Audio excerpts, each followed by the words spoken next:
guest who didn't exist.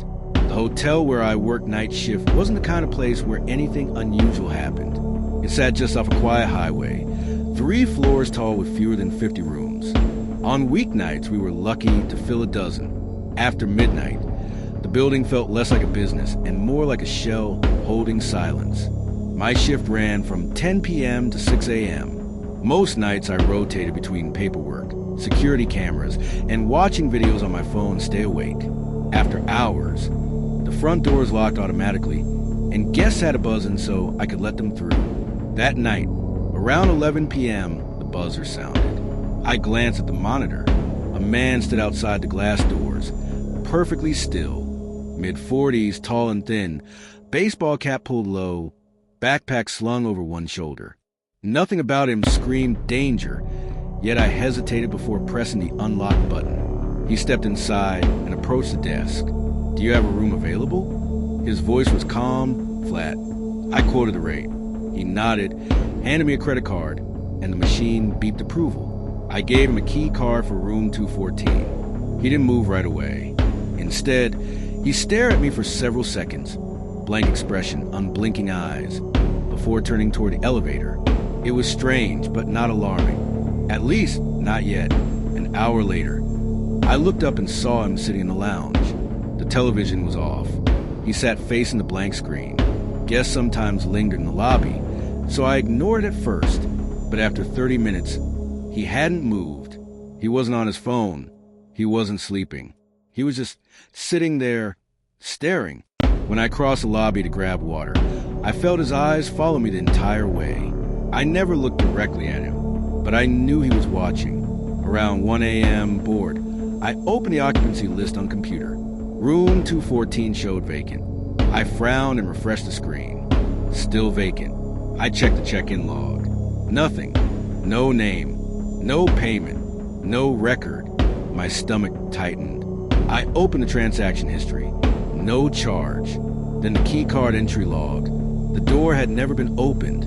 I slowly looked toward the lounge. He was still there, watching. A cold pressure settled in my chest. I picked up the phone and called room 214. It rang and rang. No answer, because no one had ever entered it. And that's when I realized he wasn't a guest. He had been inside the hotel for over an hour, and he didn't belong there. Chapter 2, The Hours He Wandered. At 1:30 a.m., I forced myself to approach him. "Is everything okay?" I asked. He turned his head slowly, like the movement cost effort. "I can't sleep," he said. Then he looked back at the dark TV.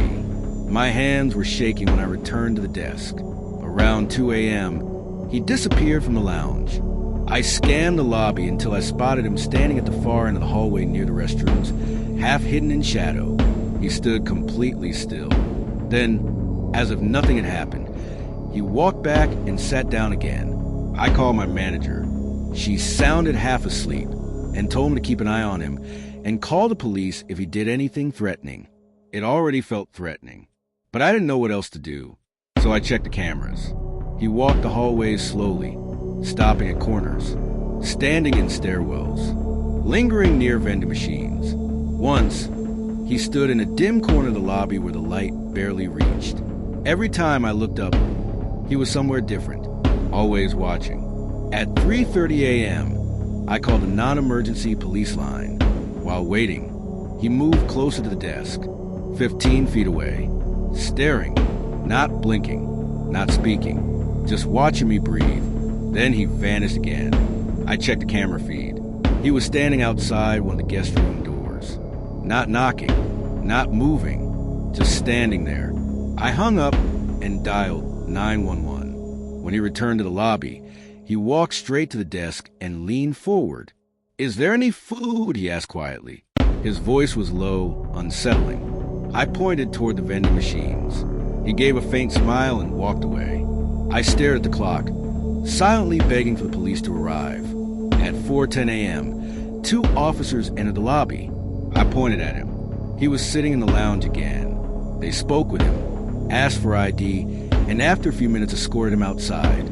One officer returned to the desk. "He's not a guest," he said. "The card he gave you was stolen. He never rented a room." He had simply pretended to check in to gain access to the building. They charged him with trespassing and possession of stolen property. After they left, I sat there shaking until sunrise. What still chills me isn't what he did. It's what he might have been planning.